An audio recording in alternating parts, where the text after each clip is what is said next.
نور ډیر زیات تیز و چې مې وکتل یوه زنانه ده بیا یې وروستو نوم یې ام ایمن دی یو ورسره د 6 کالو ماشوم را روان دی چې هغه څنګه زما په نظر راغی وی یا نور ډیر زیات تیز و یا نور تت شو چې مې وکته هغه آقای نامدار محمد مصطفی صلی الله علیه وسلم را روان نبی علیہ السلام چې به چهره مبارکه په چا ښکاره شوه نو د نور رڼا به تته شوه زما د پیغمبر د مخ شغلې داسې وې د حسن تذکره کوم وی دغه شیما رضی الله تعالی عنها چې کله یو قبیله کې دغه شو د هغه دا یو تذکره کوم بس وی د هغې قبیلې قیدیان نبی علیہ السلام مبارک نیولي او خیمه کې ناست وی هغې نبی علیہ السلام ورته دونه قیمت وروړی نو دا قیدیان به ازادوم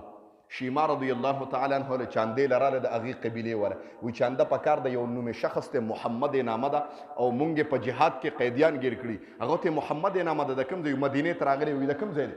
وی د مکې دی وی ښه وی راځئ پیسو ته ضرورت نشته توجه کوئ د ما محترم مونږ تاسو خو د خویندو میندو ګورئ قدر نه کوو نن قدر د پیغمبر د طرف نه د خور قدرداني مو ګوره چې څومره قدرداني ده چې د خور څومره قدر دی ته د خور قدر نه پیژنې رټې سپورې ورته وې دا خو میلمنه ده ستا په کور کې مړه ته دې ته توجه وکړه د دې چې څه پکار وي وله راورسوه دا میلمنه ده ته خو د خپلې لور خور دغه نه ورکې ته خو د هغې دغه نه ورکې کوم چې د هغې حق دی زه یم راشه د پیغمبر نه وره وی شیما رضی الله تعالی عنها را روانه وه خیمه لګېده ده ګویا صحابه ولاړ دي نه پرېښودل خلک دننه چې نبي علیه السلام ته څوک نه دا شیما ورته وی دننه ځم وی انټري بنده ده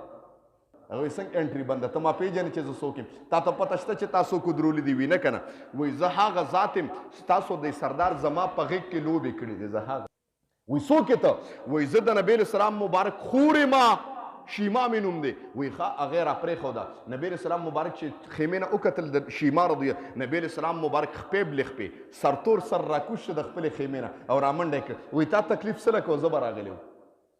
د خور قدردانی د پیغمبر وایي ښه وایي ما ته خو دي ووې چې ما ته چې کوم دی نو ملاقات دی په ما ملاقات نبي علیه السلام غوسه شه صحابو تاسو دا پیژنئ چې دا څوک ده د هغه ذات دی او د هغه جولۍ ده چې ما د دې په جولۍ کې لوبې کړي دي د هغه ذات دی چې به د حسن میله په عربو کې ولګېده زه به یې حسن میلې ته بوتلم چې زما ورور وګورئ څومره ښکلی دی ما خو د دې په جولۍ کې زمانه تېره کړې ده وایي نبي علیه السلام راپاڅېده وایي څه دې پکار دي وایي زموږ د قبیله تاګیره کړې ده وایي چې څوک دې پکار یې بویې زه د ما محترم ته د قبیلې خبره کې ټوله قبیله خو به درکړم که د دغه پکار وي وایي نه صرف دغه هغې ټول چې وکتل چې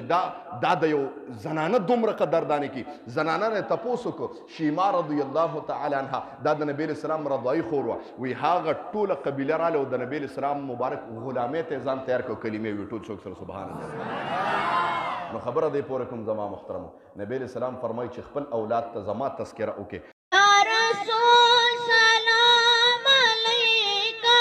یا حبیب سلام علیکہ صلوات